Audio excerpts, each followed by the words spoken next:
네, 녹화 들어갔습니다. 좀 빠른 속도로 좀 진행을 했으면 합니다. 한국의 문화 전략.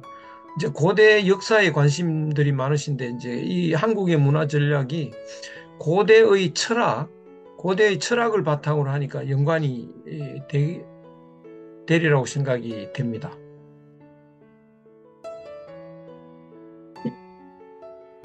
그래서 이걸 화면을 이제 네, 되네요. 현재의 한국을 한번 돌아보면요.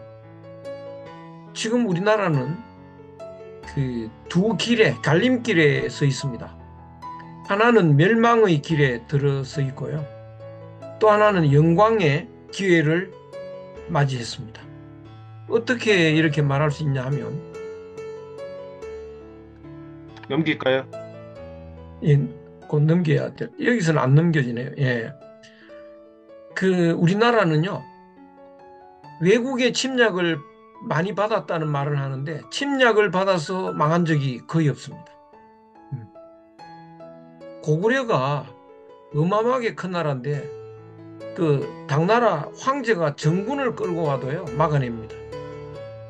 물론 이순신 장군도요, 일본이 엄청나게 국력을 다 그걸 기울여서 쳐들어왔는데 또 막아내고요. 이런데 그 우리가 망할 때는요, 내부의 분열에 의해서 망합니다. 고구려도 그 영계소문 아들들이 분열하니까요, 바로 망해버리고요. 그래서 뭐 고구려, 신라, 백제 다 싸우다가 전쟁에서 망한 적이 없는데요. 망하지 않았는데 고려도 이성계하고 전쟁한 적이 없고요. 부끄럽지만 조선도 일본하고 전쟁에서 망한 건 아닙니다. 일본의 이제 술수에 의해서 망했다 하더라도 그 전에 이미 그 당파 싸움 하다가 뭐 망할 지경까지 가버렸죠. 그래서 우리 한국인의 고질 중에 하나는요, 편갈라 싸우면 망할 때까지 싸웁니다. 이게 우리의 아주 고질인데요. 지금 편을 완전히 갈라갖고 싸우고 있거든요. 이것 갖다가면 나라 망할 때까지 싸울 역사에서 보면 그런 위기에 있습니다. 굉장히 주의해야 됩니다. 그래서 한편이 오르면 한편은 나쁘고요. 다른 한편이 오르면 한편 나쁘고 이런 적이 없습니다. 예. 그래서 이걸 굉장히 조심해서 서로 포용하는 그런 노력을 안 하면 이제 굉장히 위험해지죠. 그 다음, 넘기겠습니다. 예, 예. 그런데 이제 오늘날 세상을 한번 봐야 됩니다. 오늘날 세상은 어떤 세상이냐? 인성이 완전히 파괴돼 버렸습니다. 인간들의 인성이요. 이거는 인간성을 잃어버렸죠. 그래서 이제 이 지구상에 인간들이 이제 사라질 위기에 직면하고 있습니다. 그래서 인류가 사람들이 총체적인 위기에 맞이한 근본 원인이 무엇인가? 이걸 이제 한번 우리가 살펴봐야 될 때가 왔습니다. 예. 그 다음 장면은 예. 넘기겠습니다. 예. 이걸 한번 보시면요. 이건 괴물들의 모습이죠. 근데 요 앞에 있는 게 이게 뭘로 보일까요? 요런 거. 예. 요런 거. 금고로 보이죠? 금고.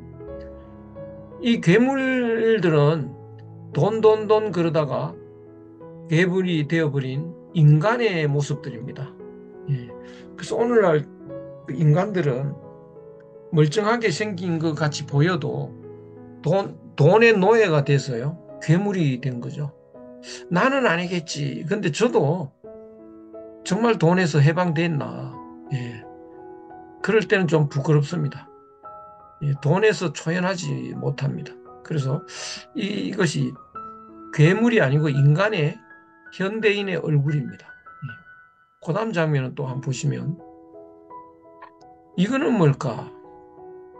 제일 뒤에 사람은 앞 사람을 열심히 따라오고 있죠. 앞 사람은 열심히 따라오고 있습니다. 왜 따라오느냐? 앞 사람 하는 대로 하는 거죠. 그러면 앞 사람은 뭐 하느냐? 근육을 키우느라고 정신이 없습니다. 근데 제일 앞에 사람은 근육은 엄청 키웠는데 머리가 없죠.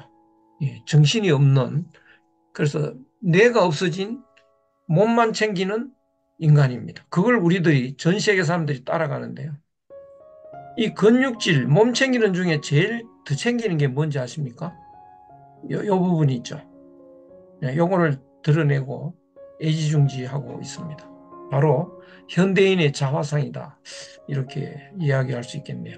이런 그 괴물하고 이거는 우리 집 앞에 그 올림픽 공원이라고 있습니다. 거기에 있는 조각들입니다. 예. 근데 왜 인간이 이렇게 됐을까요? 예. 그 우리도 모르는 사이에 인간이 이렇게 됐습니다. 그래서 그 왜 이렇게 됐을까? 한번 원인을 찾아보면요. 그 다음 장면. 넘기겠습니다. 예.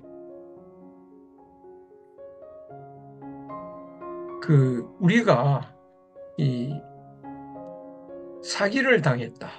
예. 그래서 우리가 이 모양이 됐다. 이렇게 말씀드릴 수가 있는데요. 우리가 사기당했다는 거, 이거 우리가 자각을 못하고 있습니다. 사람은 그냥 살고 있지 않습니다. 사람은 사는 방법을 마음에 담아두고 그 방법에 따라서 살아갑니다. 근데 우리는 어떤 방법을 담았을까요? 예. 우리는 그 제일 좋은 정치 제도를 뭐라고 하나요?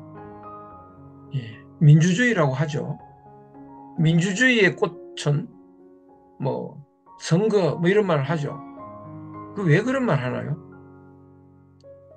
저는 그 제도 중에 선거제도보다 나쁜 제도는 없다. 이렇게 말을 하는데요.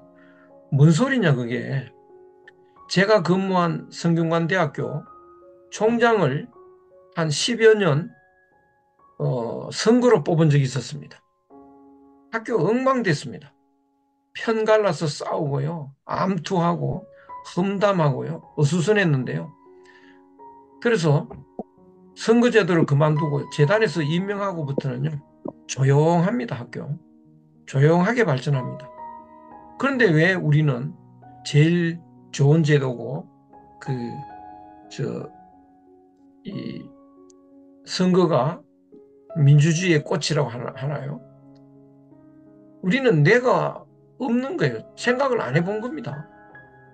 그런데 왜 그렇게 생각하느냐? 그렇게 배운 겁니다. 근데 그 이론은 어디서 나온 이론일까요? 바로 서양 근세에 나온 이론이죠. 그러니까 우리나라 사람들은 또 전 세계 사람들은 오늘날 자기도 모르는 사이에 서양 근세 철학을 바탕으로 나온 정치, 경제, 법, 교육 이런 것을 따라하고 있습니다. 우리가 교육하는 방식도요. 우리식 아닙니다. 이거 서구식입니다. 지식교육이고요. 우리는 지식교육을 하지 않았고 인성교육을 하고 또 마음을 바꾸는 교육을 하고 이거는 지식교육이 아니니까 24시간 합숙을 하면서 해왔습니다. 그런데 이제 지금은 그런 교육이 없어졌죠. 그래서 그 서양식을 따라갔는데요.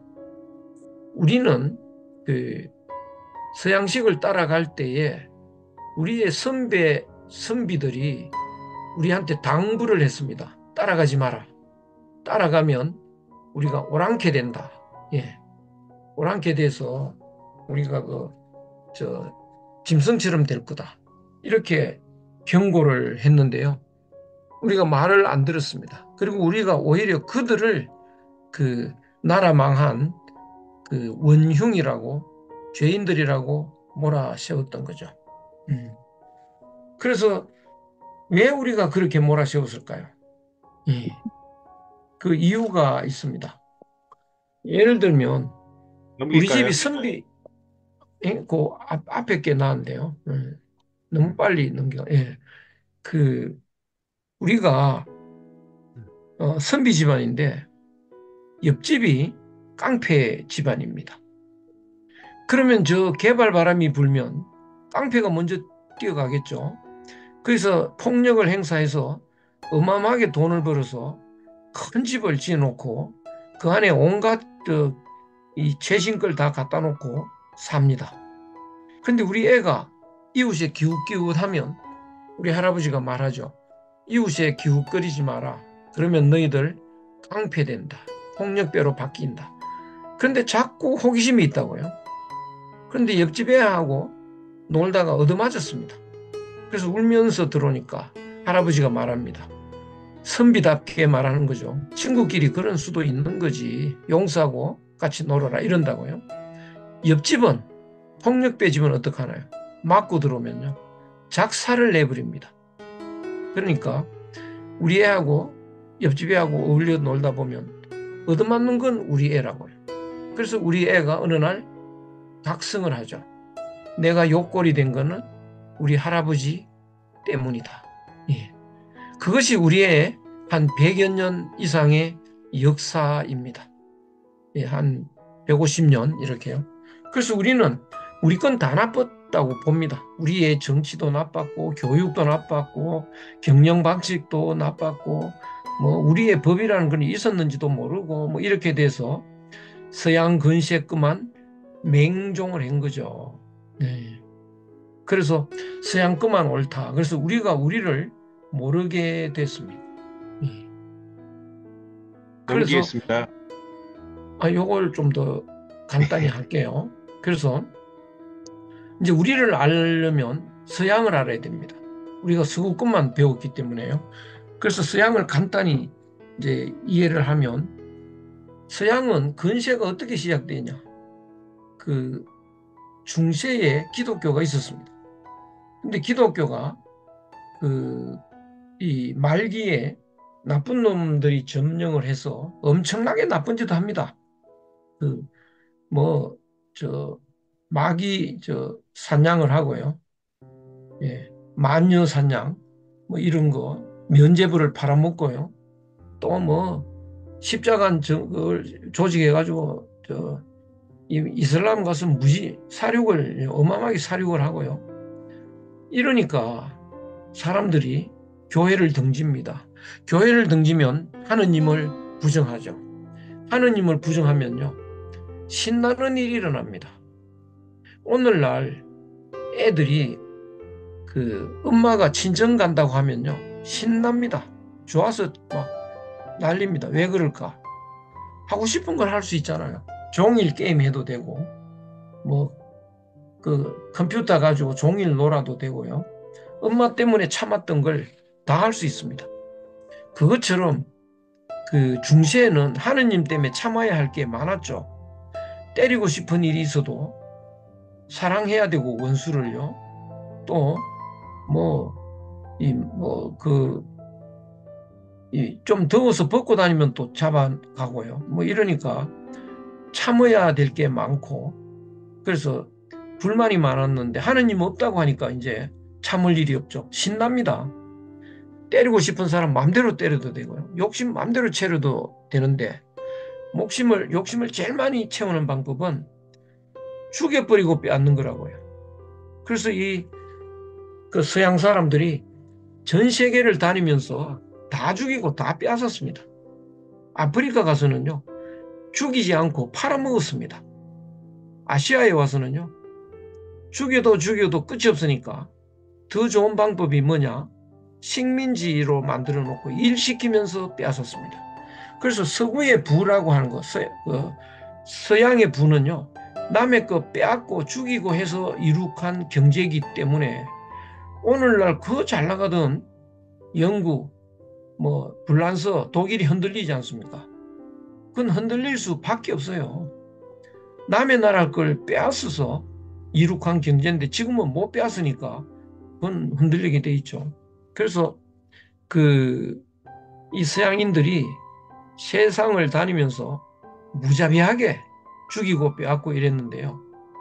이 사람들이 죽이고 빼앗는 것이 즐겁지는 않았어요. 그 사람들도요. 신나는 일이 아니었습니다. 그러니까 이 녀석들이 신나고 죽이는 방법을 찾아냈습니다. 그게 뭐냐 하면 교회는 틀렸다. 지구가 도는데 하늘이 돈다 그러고 뭐 처녀가 애 낳았다 그러고 막 이러니까 교회를 어, 교육을 따르면 안 된다. 그래서 사람들은 과학자를 믿어야 된다, 따라야 된다. 그래서 우리가 과학의 이제 신도가 되기 시작을 한 거죠. 근데 과학자의 그, 그 과학자가 발견한 자연 법칙을 보니까 그 약육강식이라는 거죠. 강자는 약한 자를 먹는다는 거예요.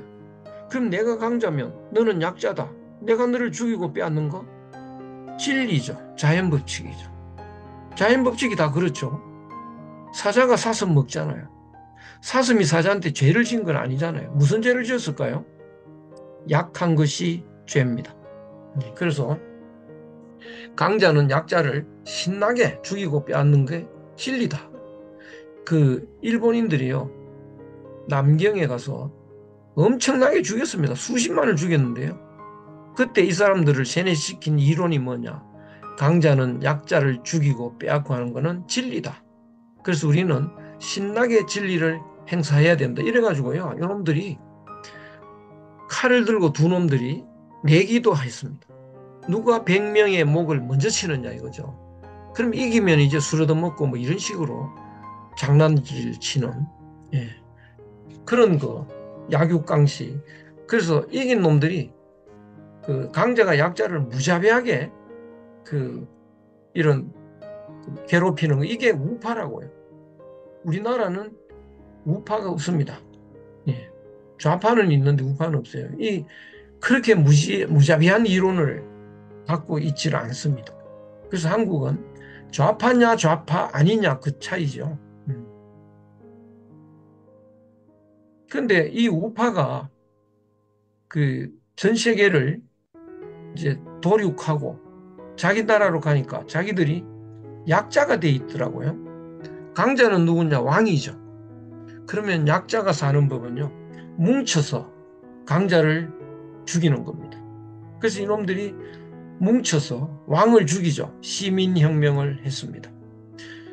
그래서 이 시민혁명을 해서 시민들이 주인이 됐는데 산업혁명이 일어나잖아요. 또 약자가 생깁니다. 공장의 노동자. 그러니까 이 우파들이 노동자를요, 아주 작사를 내는 겁니다. 그러니까 또 그 노동자가 너무 불쌍하니까 이제 불쌍한 사람 편에 서서 불쌍한 사람 도우자라는 그 철학자가 나오죠. 마르크스죠. 그래서 이제 마르크스가 좌파 이론인데요. 그래서 우파 좌파 지금 전 세계가요, 이거 몸살입니다. 우파냐 좌파냐 여기서 편갈라 싸우느라고요. 그런데 둘 다 문제가 심각한 나쁜 이론들입니다. 뭐가 나쁘냐? 약육강식이 바탕이 돼 있는데 약육강식이 잘못된 이론입니다. 약육강식은 틀린 이론입니다. 네. 그래서 틀린 이론으로 이제 이 사람들이 살았는데요.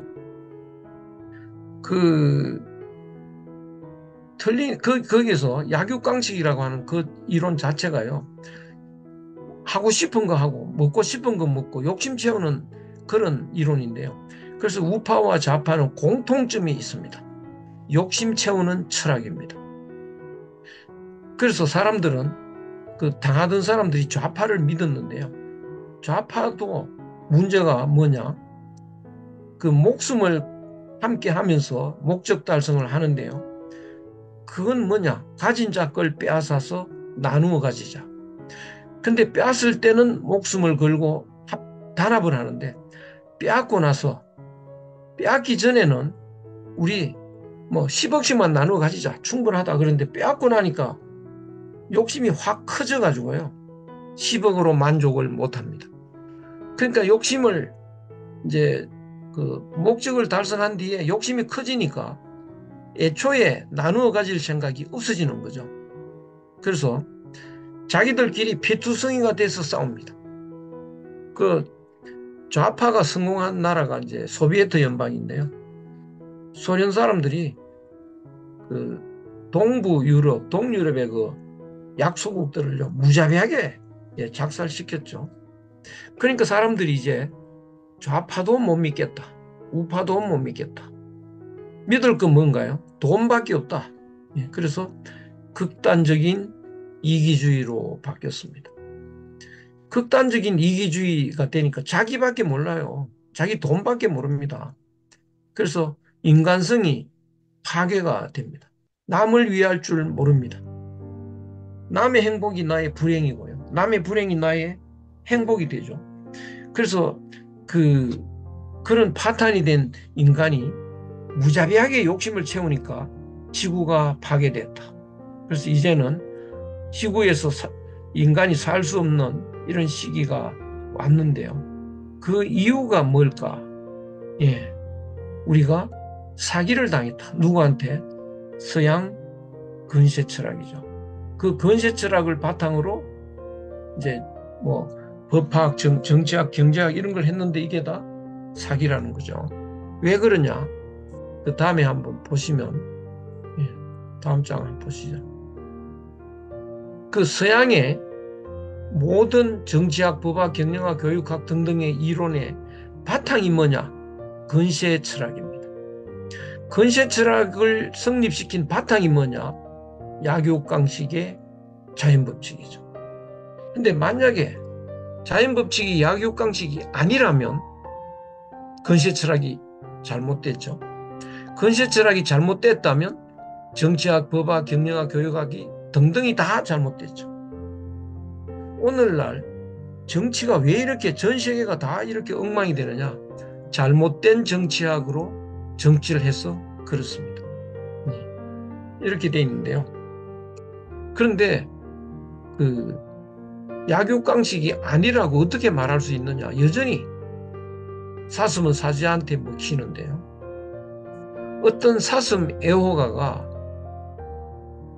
사슴이 노는 초원에 사자가 못 들어오게 울타리를 쳤습니다.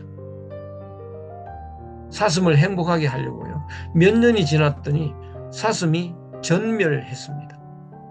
왜 그럴까요? 울타리 안에 풀이 사슴이 30마리가 뜯어먹고 살 때가 가장 적당했다면 40마리, 50마리가 되니까요. 풀이 모자랍니다. 영양실조로 전멸합니다. 그러면 그 사슴들을 계속 잘 살리려면 어떻게 해야 되나요? 빨리 울타리를 걷어야죠. 그럼 30마리가 사는데 적당한데 33마리가 됐죠. 그러면 사자가 와서 뭐 한두 마리, 세 마리 그것만 잡아먹습니다. 그러면 사슴은 계속 잘 살죠. 누구 덕인가요?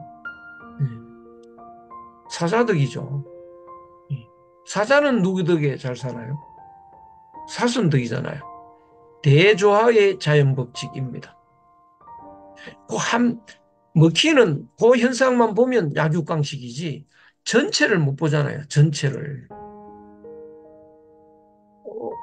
캐대헌이라는 요새 정말 전 세계 난리가 났는 이 영화를 보니까 이제 목이 아파가지고 어디 가나요? 이비인후과 가죠. 그래서 목 치료약을 달라고. 그 치료가 안 되는 거예요. 그래서 어디 가나요? 한국의 한의원에 가잖아요. 그래서 한의사한테 목 치료를 달라고. 목 치료하는 약을 달라고. 한의사가 뭐라고 합니까? 전체를 봐야 됩니다. 이거예요. 전체를. 그래서 목이 잘못돼서 목에 탈이 나는 게 아닙니다. 예. 다른데 기운이 탈이 나서 목이 탈이 날 수도 있고요.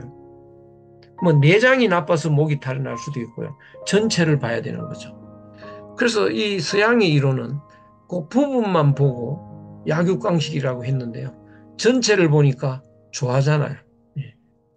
그래서 그 캐대언에 이런 요소들이 그런 대화가 흥행을 하는 하나 요인들이 그런 게 많습니다. 거기에 한국적인 요소가요. 그러면 조화의 자연법칙을 바탕으로 철학이 바뀌어야죠. 근세 철학을 없애고 동양의 정신철학, 그중에서 한국 철학입니다.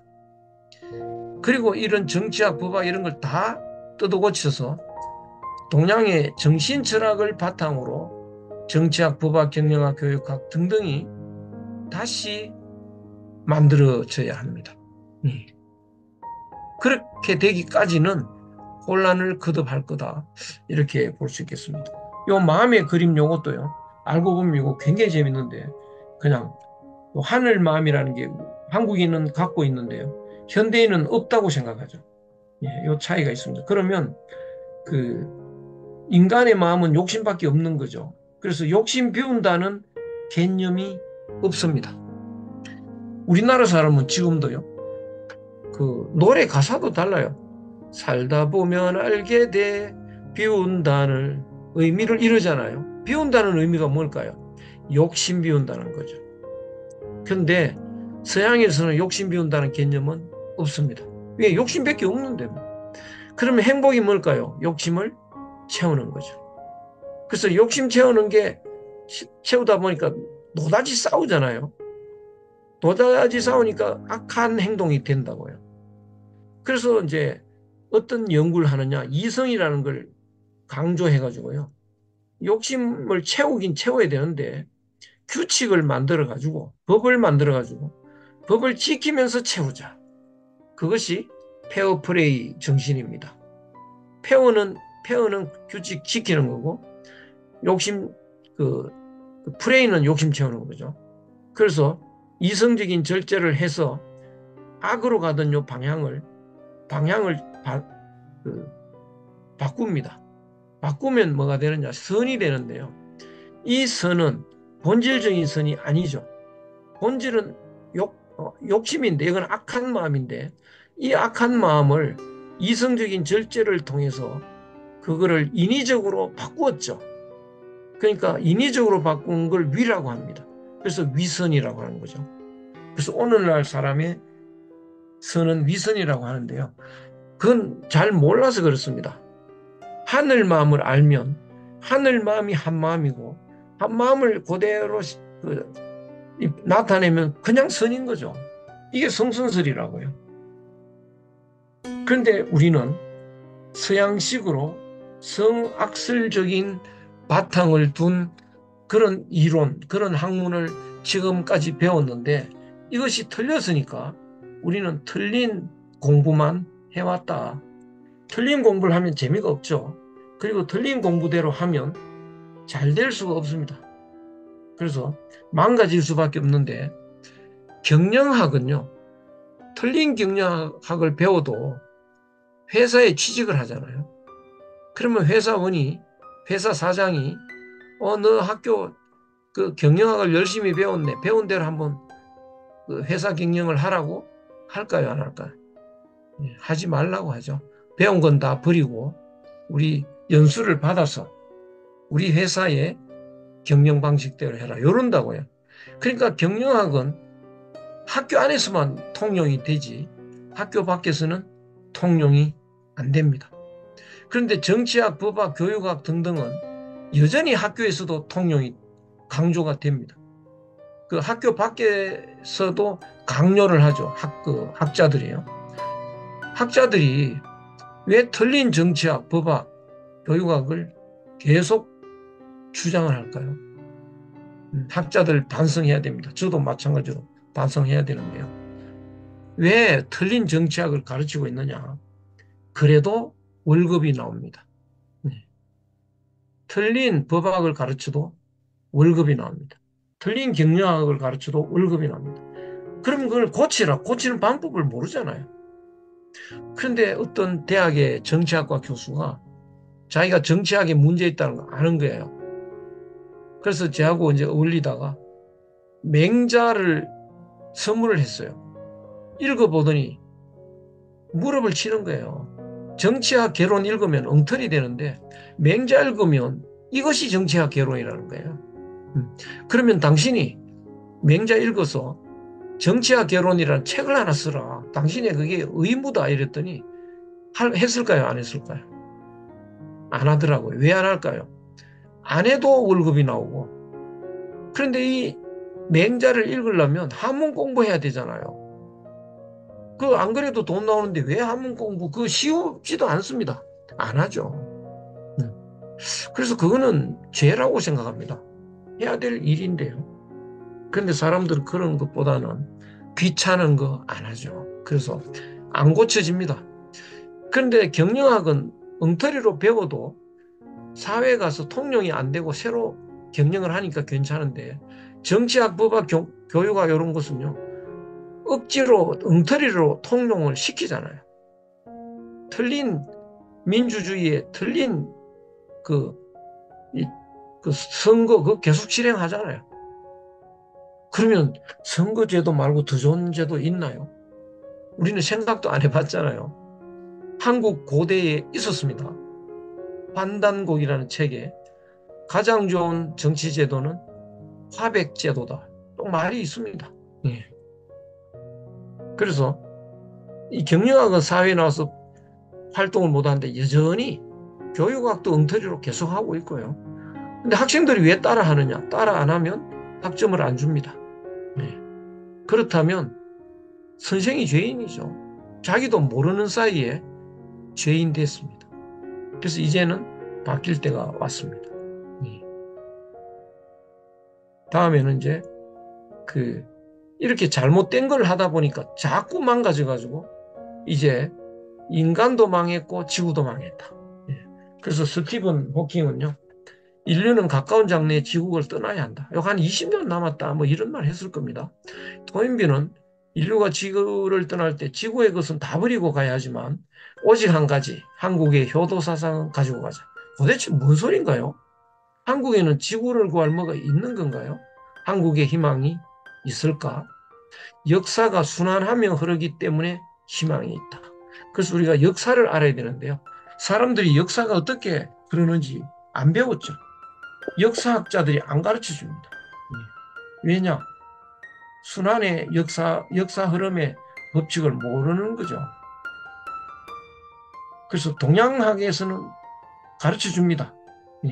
그래서 그 다음에 역사 흐름을 한번 보자고요.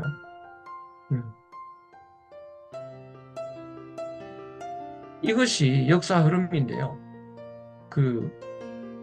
이것만 설명해도 1시간 이상 걸립니다. 자세히 이해하려면요. 그래서 이걸 쉽게 역사 흐름의 법칙은 음양의 법칙이다. 이렇게 이해하시고요.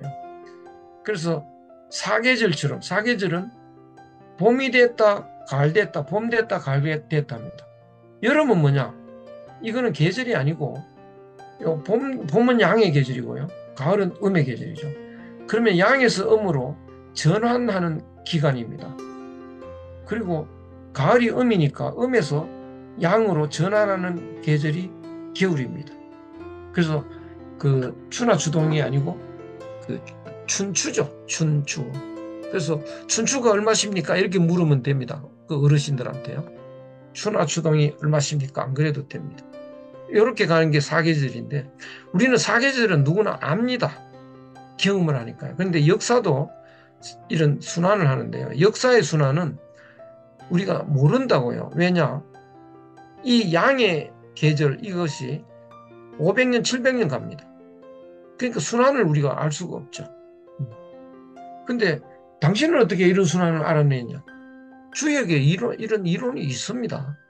이름, 일양, 지위도 모든 길은 양이 됐다, 음이 됐다 하면서 가는 거라고요. 그런데 역사는 인간에게 있는 음양이 뭐냐? 마음이 양이고 몸이 음입니다. 그럼 사람 산다는 건 뭐냐? 몸 챙겼다, 마음 챙겼다 하는 거죠. 그래서 양은 몸 챙기는 거니까, 마음 챙기는 거니까 마음을 주로 챙기는 시대가요. 이게 뭐 한 6, 700년 가는 겁니다. 이걸 설명을 하면 시간이 없어졌는데 조금만 설명하면요. 마음 챙기는 시대는 누가 존경을 받을까요? 마음 챙기는 선수들이 있습니다. 공자, 석가모니, 예수 이런 사람들이죠. 그럼 그런 사람들을 무지 좋아합니다. 이제 그러다 보면 어떤 결과가 오나요? 기독교 시대는 어떤 결과가 올까요? 교회가 자꾸 불어나죠. 불교 시대는 절이 불어나고요. 유교 시대는 향교 서원이 불어나고 그러면 그런 시설들은 소비시설이지 생산시설이 아닙니다. 그러면 이제 소비시설을 유지하려면 유지비가 많이 들어가죠. 전국에 교회가 가득 찼다. 그 유지비를 누가 부담하나요? 국민들의 세금입니다. 그래서 세금이 엄청나게 올라가죠. 그러면 세금 내고 나면 먹고 살기가 어려워지죠. 배고파 죽겠습니다. 그러면 이제 그렇게 믿고 좋았던 예수가 이제는 죽게 만든 원인이 되잖아요. 그래서 공격을 합니다. 예수고 나발이고 뭐 교회고 다 싫다 뭐 이렇게 되죠. 야, 그런 말 하지 마라. 예수를 그렇게 하면 되냐. 그래서 이렇게 갈등을 합니다. 좋다 싫다 이렇게 갈등을 하다가 대부분이 다 이제는 교회 때문에 못 살겠다. 이럴 때 이제 몸 챙기는 시대가 옵니다. 이렇게 음으로 몸 챙기는 시대는 신이 납니다. 이제 몸 챙기려면 어떻게 되나요? 밥 챙겨야죠. 밥 챙기려면 경쟁해야 됩니다. 남이 먹으면 나는 굶어야 되니까. 그래서 경쟁을 하다 보면 자꾸 경쟁을 하면 어떻게 될까요? 처음에는 엄청 발달합니다. 신이 나죠. 근데 경쟁을 자꾸 하다 보면요. 친구가 없어져요. 왜냐? 알고 보니까 친구가 가장 큰 경쟁자잖아요. 친한 그 입학 동기가 알고 보니까요. 성적 경쟁, 장학금 경쟁에 내한테 가장 큰 적이에요. 친할 수가 없죠. 입사 동기, 성진 경쟁이 제일 큰 적인데요. 그래서 친구가 사라지고요. 외로움에 떱니다. 그래서 친구하고 안 놀고 집에 가서 개 데리고 노는 이런 시대가 돼버리죠. 그래서 그 개보다 못한 사람 이런 시대가 됩니다. 그래서 이런 시대가 되면요. 마음이 꽁꽁 얼어붙습니다. 예. 남한테 베푸는 마음이 없어요. 남의 행복이 나의 불행이 되는데요. 남의 불행이 나의 행복이 됩니다. 이렇게 되면 이제 남을 불행하게 만드는 그런 사람들이 이제 판을 치는 거라고요. 그래서 사람들이 불행의 늪에 빠져서 이제 더 이상 이 살아가기가 어렵다. 마음이 꽁꽁 얼어붙었다. 마음이 꽁꽁 얼어붙으면 어떻게 되나요? 봄을 그리워하듯이 따뜻한 마음을 찾아 헤매게 되는데요. 따뜻한 마음이 없잖아요. 그래서 헤매는데 이상한 두 나라가 있습니다. 긴 역사 동안에 끊임없이 몸 챙길 줄 모르고요. 마음만 계속 챙기는 이런 역사가 있습니다. 한국 역사죠. 또 하나는 몸만 계속 챙기는 물질만 계속 챙기는 역사가 있습니다. 일본의 역사죠. 그래서 그래서 서양이 몸 챙기는 시대 열심히 챙길 때는 여기서 열심히 이쪽으로 가고 있죠. 가면 일본이 앞에 있죠. 그래서 일본을 엄청 좋아했습니다. 그래서 유럽에서요. 더 뭐 화가들도 일본 그림 그리고요. 일본 음식 먹고 사무라이 영화 막 만들어내고요. 뭐 이런 걸 했는데 이 사람들이 마음이 꽁꽁 얼어붙어가지고요. 이제 더 이상 못 살겠다. 그래서 따뜻한 마음을 그리워하는 시대가 돼서 이렇게 방향을 틀었죠. 틀고 보니까 한국이 여기 있잖아요. 저 앞에 한국이 있으니까 멋있죠. 이쪽으로 갈 때는 한국은 바보 같았어요. 그래서 무시당하고 야만스럽다고 했는데 이제는 이제 저 앞에 있으니까 따라가기 바쁩니다. 한국 사람이 라면 그거 먹으니까요. 전 세계가 따라 먹고 떡볶이가 뭐라고 그걸 또 전 세계가 따라 먹고 김밥 말아 먹죠. 춤도 아닌 춤을 싸이가 추는 건 그건 춤도 아니죠. 애들이 풀풀 뛰는 거죠. 온 세계가 따라 추고요. 영화를 만들면 온 세계가 막 열광을 하고. 왜 그러냐? 전 세계 사람들이 요 방향을 틀고 보니까 한국인이 여기에 있는 거죠. 그러니까 이제 한국인이 세계를 끌고 갈 때가 온 겁니다. 그래서 우리는 멸망의 길에 들었었지만 영광의 길에도 들어와 있습니다. 그래서 우리가 이 기회를 놓치지 말고 세계를 끌고 가는 이런 역할을 해내야 됩니다. 아이고야, 5분밖에 안 남았다.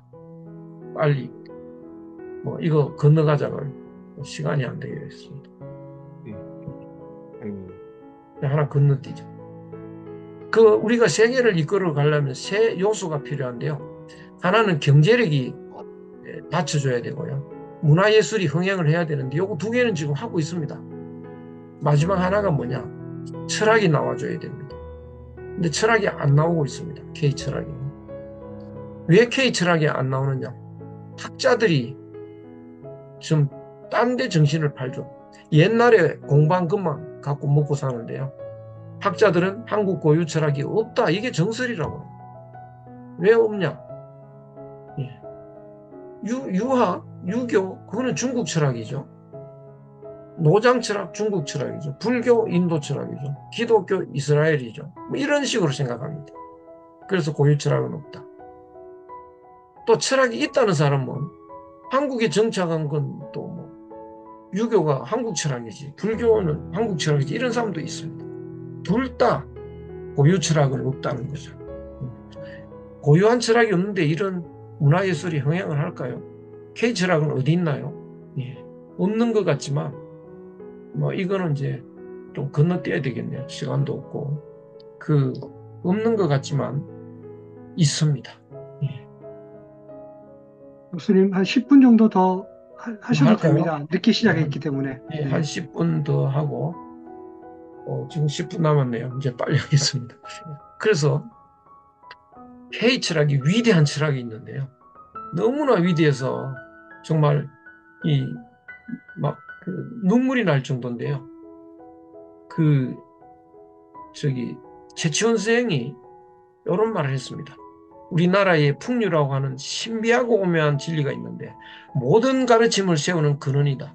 실로, 유학, 불교, 도교 등의 세 가르침을 포함한다. 뭐 이랬다고요.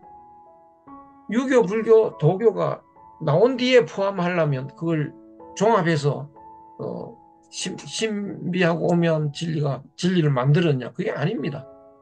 한국에 있는 아주 옛날에 있는 신비한 진리가 나중에 나온 유교, 불교, 도교를 어떻게 포함하나요? 말이 안 되잖아요. 여기 제가 이게 도산서원에 가서 본 건데요. 나무가 세 그루가 있더라고요. 그래서 나무가 참 세 그루가 묘하게 생겼다 이랬더니 한 그루입니다 이거예요. 이게 어떻게 한 그루냐 이거예요. 한 뿌리에서 나온 한 그루인데 여기에 땅이 여기까지 있었는데요. 나중에 흙을 돋운 거예요. 그러니까 이게 세 그루로 보이지만 사실은 한 그루라는 거예요. 그러면 요 뿌리가 먼저 있었죠. 뿌리에서 이게 나온 거지만 이 나중에 나온 가지는 뿌리에 포함된다고 할 수 있는 거라고요. 그러니까 한국의 고유한 철학은 뿌리입니다. 그러면 나중에 나오는 모든 철학이 다 포함됩니다. 최치원 선생이 오늘에 있었다면 기독교도 넣었을 거라고요. 기독교도 한국 철학에 포함된다. 왜? 모든 진리의 바탕이니까요. 그러면 이제 우리는 한국 철학을 만드는 방법을 찾아냈습니다. 뭐냐? 공통의 터전을 찾아내야 되는데요. 이것은 자연의 섭리인데 찾아내기가 굉장히 어렵습니다. 예수나 공자나 석가모니는 찾아내는데 우리가 어떻게 찾아냅니까? 그런데 우리의 고유한 철학은 바로 자연의 섭리를 설명하는 바탕이 되는데요. 그 철학이 어디 있기는 한가요? 그래서 없다고 생각하는데 환단고기에 들어있습니다. 너무 놀랍습니다. 그 환단고기가 이 후대에 나왔기 때문에 믿을 수 없다 뭐 이러는데 그거 다 이유가 있습니다. 왜 후대에 나왔는지요. 우리 고대 철학 그런 것이 고려 말에 잔뜩 있었어요. 있었는데 이제 이조 조선의 태조가 나라를 세웠는데 사람들이 지지를 안 합니다. 두문동이라는 게 도처에 두문동이 있어가지고요. 문 닫고 안 나오는 겁니다. 그러니까 이 정치를 못 하잖아요. 근데 또 누가 점을 쳤어요. 왕씨가 더 훌륭하냐, 이 전주희 씨가 더 훌륭하냐니까 점 치는 사람이 왕씨가 더 훌륭하다 또 이런 그런 설명을 했네요. 그러니까 이게 왕씨를 없고 이제 다시 그 전쟁을 일으키면 이건 감당이 안 되죠. 왕씨 다 죽였습니다. 네. 얼마나 왕씨를 많이 죽였는지요. 그래가지고 나머지 왕씨들을 다 죽이려고 하니까 다들 이제 이 왕씨를 어떻게 다 죽일 수 있습니까? 그러니까 그러면은 그 성이라도 바꿔라. 그래서 왕씨에 점 하나 찍어서 옥시 있죠, 옥시. 그 왕씨에서 이제 점 찍어서 옥시가 되고요. 가쪽에 또 막으면 밭전자가 되죠. 밭전자 전시. 그 위에 삭가 세우면 이제 원전전자가 되죠. 전시. 말맞자 이렇게 하면 되죠. 마시 이런 사람들이 그런 왕시에서 많이 호친 성들이 많습니다. 그런데 이제 그래서 그 이 태조가 자기가 그 정치를 하는 방법이 없으니까 명나라에 가서 우리가 제후국이 돼줄 테니까 우리를 좀 다스려다오. 황제로서 이런 걸 통사정을 했습니다. 처음에는 허락을 안 해주는 걸 겨우 허락을 받았다고요. 그러고 보니까 우리의 그 고대 역사자료 이런 걸 보니까요. 우리가 황제고 중국이 제후니까요. 들키면 이건 큰일 나겠다. 전부 수거해서 불태웠습니다. 샅샅이 불태우고요. 들키면 나중에 사형을 시켰어요. 예종 때는. 그러니까 뭐 하나도 남은 게 없죠.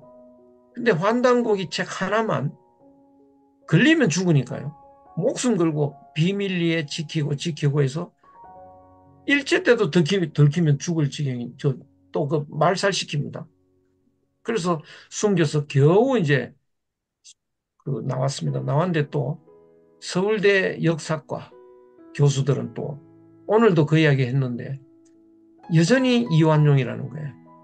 그래서 그 일본의 조선 연구를 그대로 따라갑니다. 그래서 당군은 없다.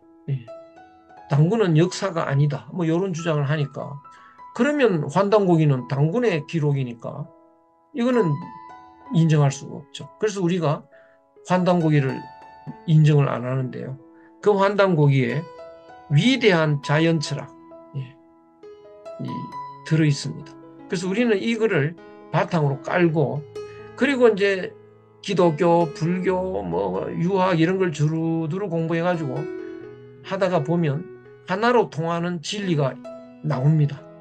그 진리를 찾아서 이렇게 골격을 세우고 그래서 오늘날 사람들이 살기에 편한 이론을 만들어서 내면 이제 그 한국 철학이 되는 거죠. 그 다음 장면은 어떻게 들을까요? 아이고야. 아닙니다. 자유롭게 시간을 쓰셔도 됩니다. 너무 아이고야, 자유롭게 시간 쓰셔도 됩니다. 시간이 다 가버렸네. 우리나라 철학이 얼마나 위대하냐면요. 환단고기에 천부경이라는 게 있습니다. 그 81자, 81자, 81자인데요. 시작이 일시무시 이렇게 시작이 됩니다. 끝마치는 건 일종무종 이렇게 됩니다. 1 이렇게 되죠. 일시무시 하나가 시작됐는데 시작됨이 없다. 이거는 뭐예요? 불생이죠. 하나가 마치는데 마침이 없다. 불멸이죠. 요 불교 아닙니까? 불생불멸의 진리죠. 또 마침이 없다. 영생이죠. 요 기독교 진리죠. 요 81자 안에 어마어마한 게 들어있습니다. 그래서 하나가 시작되는데 왜 시작된 게 없을까요? 여기서 보시면 얼음이 쭉 있죠. 비유인데요. 얼음이 ABCD 얼음들이 많은데요. 물이 있습니다. 물이 얼음이 된 거죠. 요것도 H2O고 요것도 H2O고 똑같아요. 모양만 다르죠. 본질은 똑같습니다. 그런데 우리가 이 얼음을 보니까 얼음만 보니까 요 눈이 생기잖아요. 얼음에. 눈이 생기면 보이는 것만 있다고 하고요. 안 보이는 건 없다고 합니다. 그래서 물은 없다고 보는 거죠. 얼음만 보이니까 얼음은 다 다르잖아요. 그러니까 이 천지 만물은 다 각각 제각기 다르다 이렇게 봅니다. 이제. 근데 이거는 잘못 알았다. 눈 때문에 착각을 일으킨 거다. 그래서 눈에 현혹이 안 되면 본질을 안 보인다고 해서 없다고는 못합니다. 그리고 그 본질이 모든 얼음으로 되어 있으니까 모든 얼음이 똑같은 거라고요. 아무리 모양이 달라도 본질적으로 같다. 그러니까 이 본질적으로 물이니까 물은 하나라고요. 전부 다 하나입니다. 그 하나인데 얼음이 얼기 시작했잖아요. 얼음이 요만큼 얼었죠. 근데 본질에서 보면 그 본질이 바뀌었나요? 안 바뀌었나요? 안 바뀌었죠. 그러니까 은 게 아니라고요. 본질에서 보면요. 하나에서 시작됐지만 시작된 거 없단 말이죠. 그리고 이제 81자 마칠 때 이 얼음이 녹잖아요. 녹는 걸 마친다고 합니다. 그 하나의 얼음도 녹지만 녹아 없어진 게 아니다. 왜? 여전히 물이었으니까. 물이 얼음의 모양이 됐다가 도로물로 돌아가니까. 예. 그러니까 없어진 게 아니고 여전히 하나의 본질 그 자체다. 우리나라 사람은요, 위대한 민족입니다. 지금도 할아버지 죽었다 그러면 돌아가셨다 이러잖아요. 그게 뭔가요? 물이 얼음의 모양이 됐다가 원래의 모양으로 돌아간 거죠. 그래서 돌아가셨다라는 표현은 한국인밖에 없습니다. 일본 애들은 없어지셨다 이러고요. 미국 애들은 멀리 사라지셨다 이러죠. 패스 어웨이 뭐 이러고요. 이게 간단히 말하면 이제 천부경에서 말하는, 천부경을 다 설명하자면 이것도 뭐 1시간 이상 걸리는데요. 심오한 철학입니다. 그래서 천부경을 알면요, 입이 안 다물어집니다. 우리 민족이 이렇게 위대한가 이런 생각이 들고요. 그 다음에는 3.1신고, 이 물을 가지고 제가 비유를 했습니다. 근데 요새는 이제 그 양자 역학이 나와가지고요, 비슷한 설명을 합니다. 양자가 물에 해당된다면 그 양자가 이렇게 얽혀서 모양이 된 게 만물이라는 거죠. 그 다음에 이제 3.1신고는요, 세 요소로 설명합니다. 본질이 세 요소다. 그러면 본질에는 마음이 있고 명령이 있고 몸이 있다 이럽니다. 요 4요소가 3요소라는 게 아주 엄청난 거, 별거 아닌 것 같아도 위대한 설명입니다, 이게. 그래서 이 본질의 세 요소가, 이걸 하늘로 보면 하늘에도 세 요소가 있다. 마음이 있고 명령이 있고 정이 있다. 그래서 기독교에서는 말씀이 있다 그러잖아요. 태초에 말씀이 있다. 그럼 말씀만 있었냐? 아니죠. 하느님의 마음도 있고 몸도 있죠. 그런데 왜 말씀이 있었다고 하느냐? 우리가 하느님을 접하는 건 말씀을 통해서 접합니다. 마음은 안 보이고 몸도 안 보여요. 접하는 건 말씀이라고요. 말씀을 어떻게 접합니까? 우리를 살리려고 말을 합니다. 하늘은요. 밥 먹을 때 되면 밥 먹어 이렇게 말을 하는데요. 그 밥 먹으라는 말이 귀로 안 들리고 느낌으로 옵니다. 이렇게 배가 고프지? 하느님이 밥 먹어 그 소리예요. 왜 이렇게 피곤합니까? 하늘이 쉬어라는 소리죠. 왜 이렇게 잠이 옵니까? 하늘이 자라는 소리입니다. 그러니까 우리한테 일거수일투족 살리는 쪽으로 계속 명령을 하죠. 근데 그 다음에 사람이 나오는데요. 사람도 그 세 요소가 있습니다. 하늘과 사람은 하나입니다. 얼음과 물이 하나듯이. 그러니까 사람도 그 성과 명과 정이 있는데요. 사람이 타락을 해가지고 사람의 마음에는 선만 있는 게 아니고 악이 들어갑니다. 사람의 그 명을 사람은 기라고 합니다. 그래서 마음, 기, 신 이렇게 되는데요. 기에는 맑은 기만 있어야 되는데 사람이 실수해가지고 탁한 기운이 끼어 들어갑니다. 몸은 후한 몸인데요. 사람이 실수해서 박한 몸이 들어갑니다. 그러면 이제 악하고 탁하고 박한 사람은 이거는 이제 불행의 늪에 빠집니다. 기운이 탁하면 요절하게 되고요. 박한 몸은 천한 모습이 돼버리고요. 이렇게 됩니다. 그래서 악한 사람은 복을 못 받고 재앙을 받고 이렇게 됩니다. 그래서 사람에게 숙제가 생기죠. 그 악한 마음을 제거하고 탁한 기운을 제거하고 박한 몸을 이제 뜯어 고치는 그런 숙제가 생겼습니다. 그 다음 문장은 그 앞에 거는요. 요걸 보시면 그 앞에 거는요. 또 그 앞에 거는 그거는 없네요. 예, 됐습니다. 그 다음 거. 아니, 요 앞에. 더 앞에. 기요? 더 앞에. 예, 이거요? 여기서 보면 우리나라 사람은 세 요소니까요. 마음, 기, 몸 이러잖아요. 근데 오늘날 사람은 두 요소입니다. 마음과 몸 이런다고요. 그럼 마음이 몸을 움직인다 이러는데요. 아픈 사람은 마음이 몸을 못 움직이잖아요. 침대에 누워가지고. 그건 설명하기가 어렵죠. 그런데 기를 매개시키면 금방 합니다. 마음이 기를 움직인다고요. 근데 기운이 빠지면 몸을 못 움직이죠. 그래서 기가 들어가면 이해가 됩니다. 그래서 몸도 기를 움직이고 기가 또 마음을 움직이고 이렇게 되는 거죠. 그런데 두 요소로 보면 양과 낮과 밤, 마음과 몸, 너와 나 이렇게 되죠. 그래서 낮은 언제부터냐? 해 뜰 때부터 해질 때. 밤은 해질 때부터 해 뜰 때 이렇게 보는데요. 기를 알면 달라집니다. 그 밤 기운은 언제 시작이 될까요? 낮 12시에. 낮 기운은 밤 12시에. 그래서 기를 표현하면 이렇게 돼버린다고요. 한낮에 낮 12시에 밤 기운이 들어오죠. 이렇게. 밤 12시에 낮 기운이 들어옵니다. 이런 문장은 중국 문장이 아니고요. 한국 문장입니다. 만약에 중국에 이런 문장이 어디서 나타났다면 그거는 분명히 동쪽일 겁니다. 산동반도 아니면 저 요녕성이나 흑룡강성 그런 데일 겁니다. 예. 왜 그러냐? 그건 옛날에 우리나라 사람들이 살았고 거긴 또 우리가 살았던 터고 지금 거기 사람들도요. 한국인의 후예들인데 자기들은 모르고 한족이라고 우기고 이렇게 됩니다. 그래서 이런 문양은 한국의 고유 문양이고요. 옛날부터 이런 건 있었습니다. 그 다음에 한번 보시면 기를 모르면 사람들이요. 마음을 잡든지 몸을 잡잖아요. 마음 잡으면 몸은 소외되죠. 유심론 이렇게 되죠.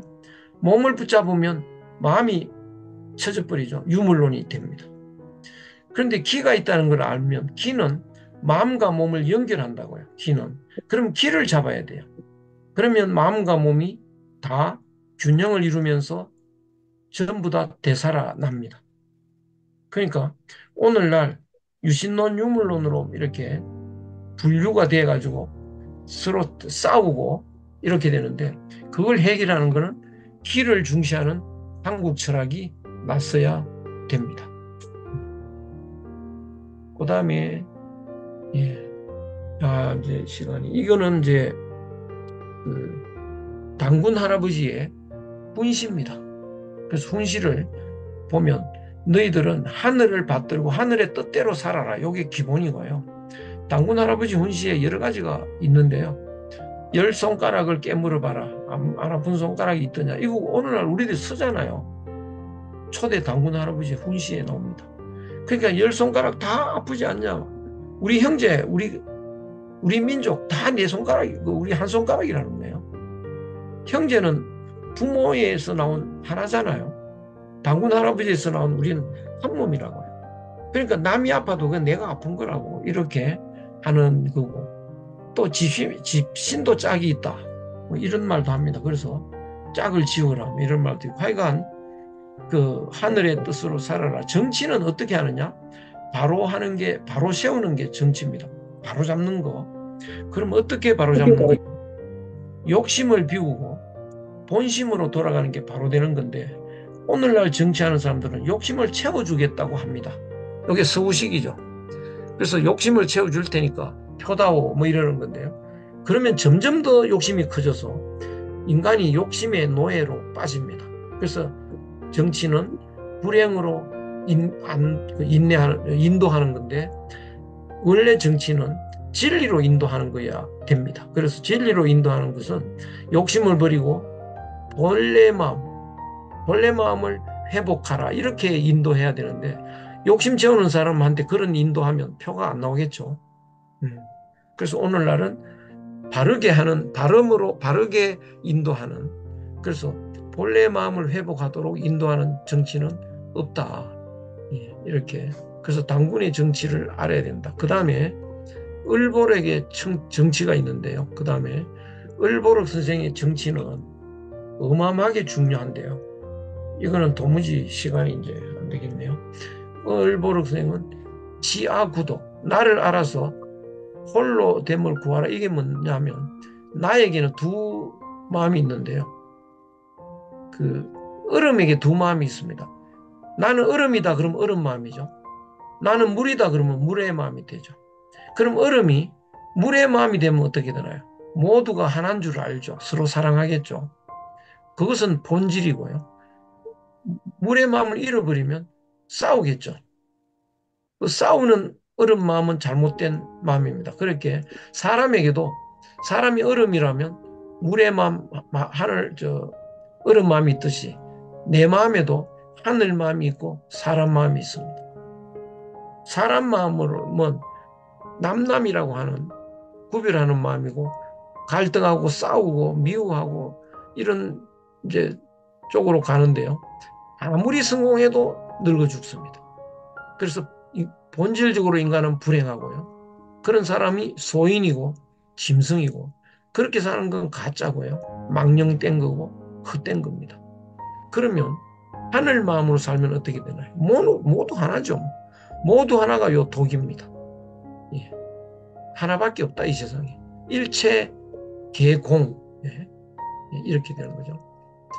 그래서 화합할 수밖에 없고 사랑하고 그 하나로 사는 사람은 영생합니다.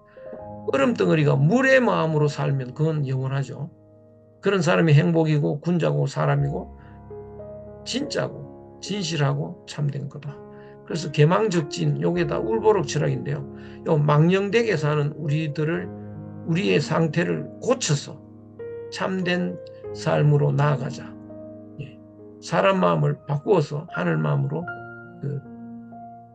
하늘 마음을 가지자. 요게 이제 울보록생 철학이고 울보록생 철학이 한 두 개 더 나옵니다. 또 엄청나게 아이고 이건 너무 어렵다. 예. 이건 이제 극기복리하고 똑같은데요.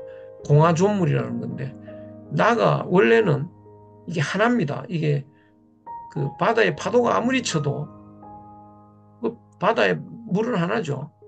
그런데 요 파도 요 하나에 물결에 눈이 생기면 요걸 너라고 해버리고 요는 나라고 합니다.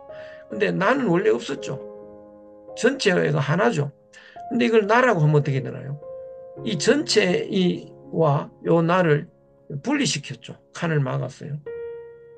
그래서 내가 칸을 막으면 요 너를 너라고 하죠. 너도 내가 칸을 막아버리고 그도 내가 칸을 막고 모두가 내가 칸을 막았습니다. 그래서 이 만물은 너도 그도 개도 소도 이 만물은 본래 다 우주고 하늘입니다.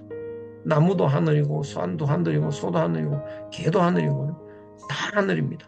쥐도 하늘이고요. 이렇게 됩니다. 그러니까 물을 깨달으면 모든 얼음이 물이잖아요.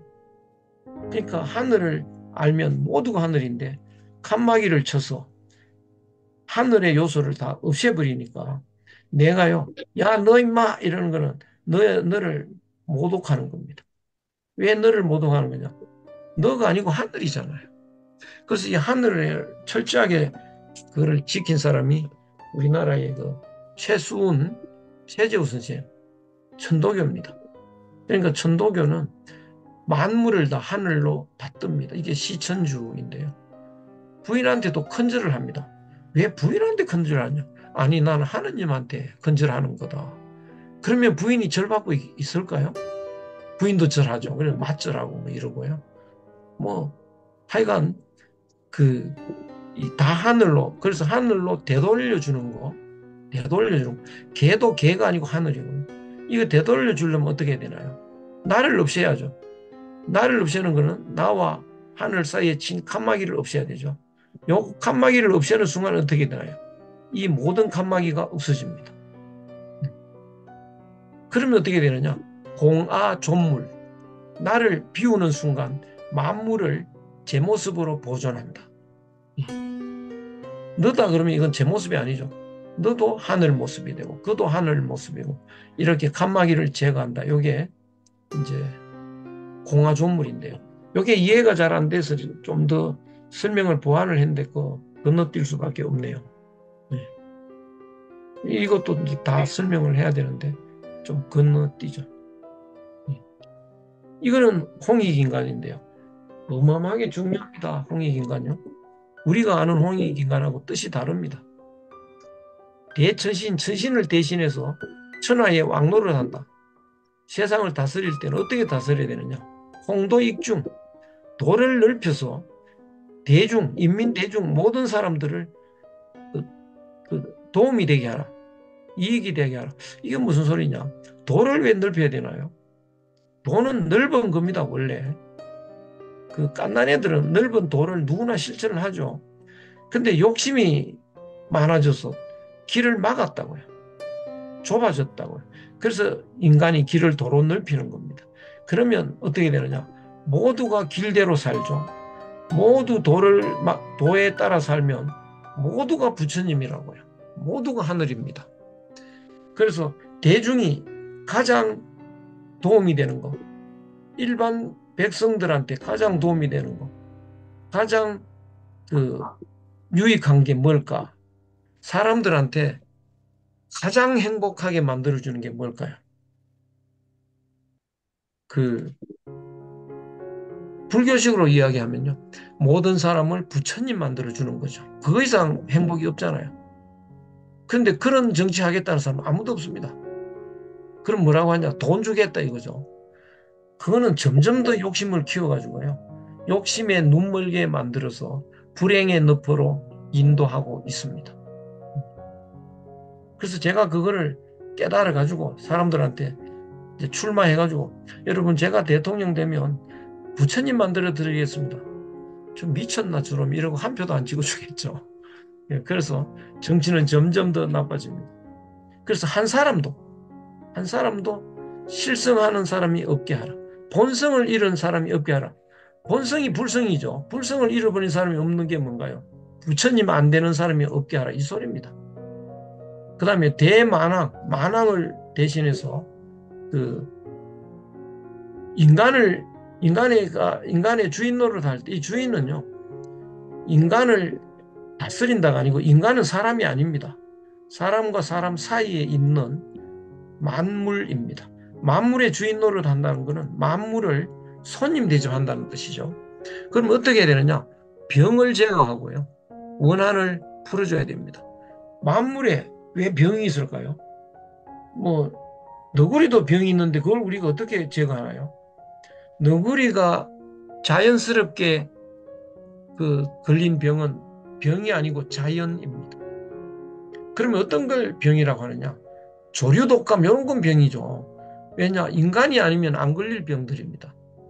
인간이 닭장에 가둬놓아서 키우니까 병들었는데요. 그런 것이 없도록 하는 게 뭐냐? 인간이 닭장에 가두지 마라. 자연스럽게 키워라. 이런 소리입니다. 자연의 상태로 놓아두라. 그러면 인간에 의해서 생기는 병은 없다. 그 다음에 원한을 풀어주라. 이게 뭔 소리냐?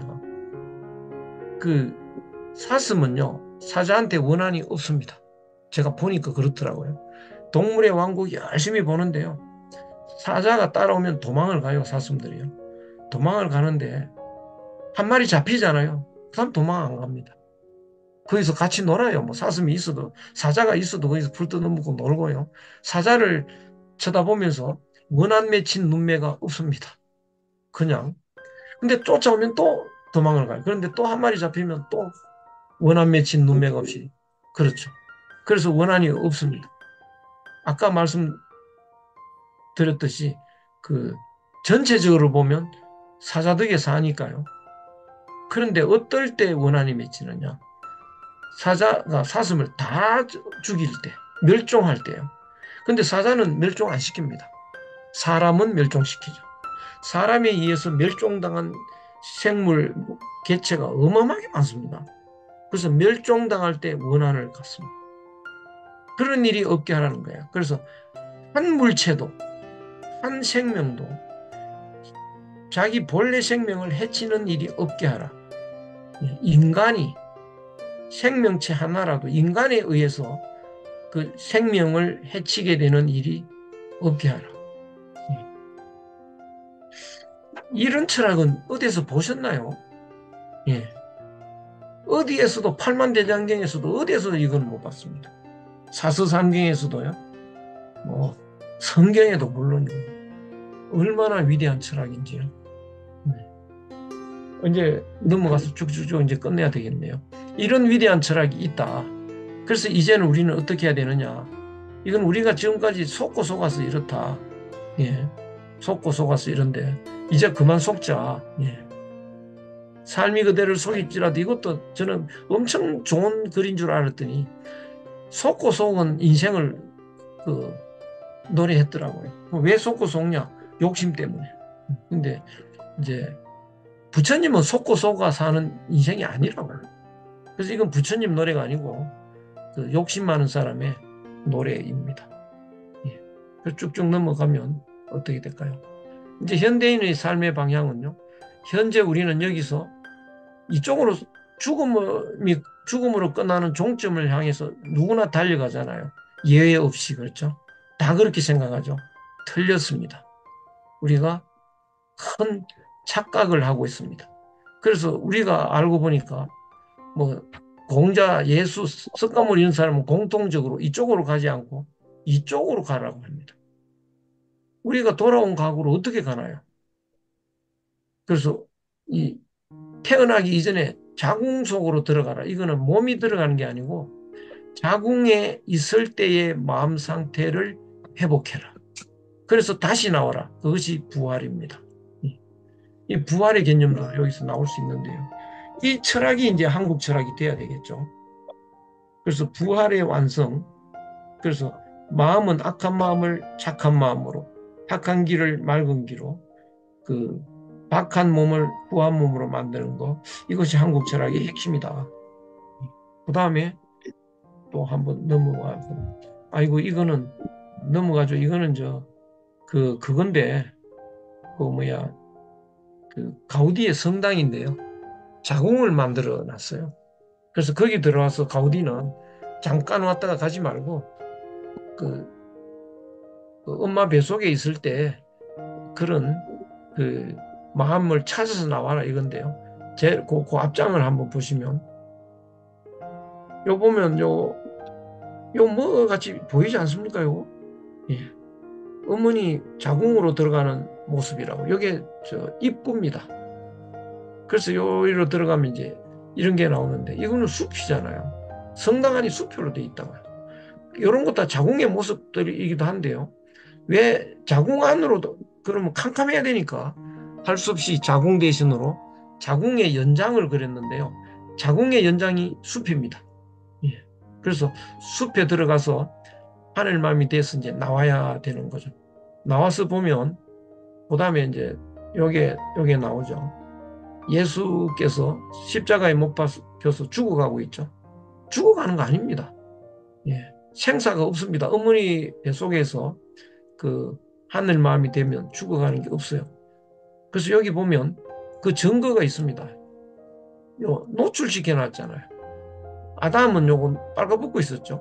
빨가벗고 있다는 거는 그 영생이다. 죽음을 초월했다. 못 박혀 있어도 죽는 게 아니다. 그래서 죽은 줄 알았더니 요 어머니 뱃속에 들어가 있잖아요. 여기가 천국입니다. 또 성당이 아주 묘하게 해놨죠. 요건 이제 건너뛰죠.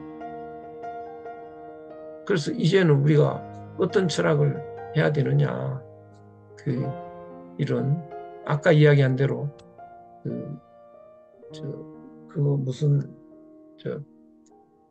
조하의 자연 법칙을 바탕으로 한국 철학이 나와야 되고 한국 철학을 바탕으로 이제 정치학, 경제학, 법학, 교육학 다 바뀌어야 된다. 언제 바뀌느냐? 이거 바뀌기 시작하면 굉장히 빠른 속도로 바뀔 수 있습니다. 우리가 할 일은 그 철학만, 한국 철학만 잘 만들어 놓으면 세상 사람이 스스로 바꿀 거라고요. 그래서 이제는 그 동굴 수련 이게 또 굉장히 중요합니다. 이게 단군 시대 때 21일간 동굴에서 쑥과 마늘을 먹고 햇빛 안 보고 사람이 됐잖아요. 짐승이. 그래서 진짜 짐승이 사람 되는 게 아니고 우리가 인간의 마음을 잃어버려서 짐승처럼 된 우리들이 괴물처럼 된 우리들이 21일간 수련해서 사람이 돼서 나오는 그 철학의 한국 철학을 바탕으로 하는 수련 과정도 이게 한국 철학의 한 실천 방안으로 이제 부활이 돼야 되고요. 그러면 이제 명실공히 한국이 세계를 이끌어가는, 그래서 온 세상 사람이 한국 철학을 공부하고 한국에 와서 동굴 수련에 참여하고 이런 날이 오겠죠. 그러면 이제 한국이 세상을 끌고 가는 위대한 일이 일어나는데, 우리가 해야 될 일은 다 같이 힘을 합해서 이 한국 철학을 함께 만들고, 또 우리가 한국 철학을 읽고 공부하고, 또 우리도 이제 동굴 수련도 해보고 뭐 이렇게 해서 한국 철학을 이제 현실화하는, 대중화하는 노력을 다 함께 하자, 이렇게 말씀을 드리고 마치도록 하겠습니다. 35분이나 지나서 너무너무 미안합니다. 여기서 마치겠습니다. 수고 많으셨어요. 네, 감사합니다. 우리 힘찬 박수. 고맙습니다. 네, 아이고. 네, 예, 우리 저기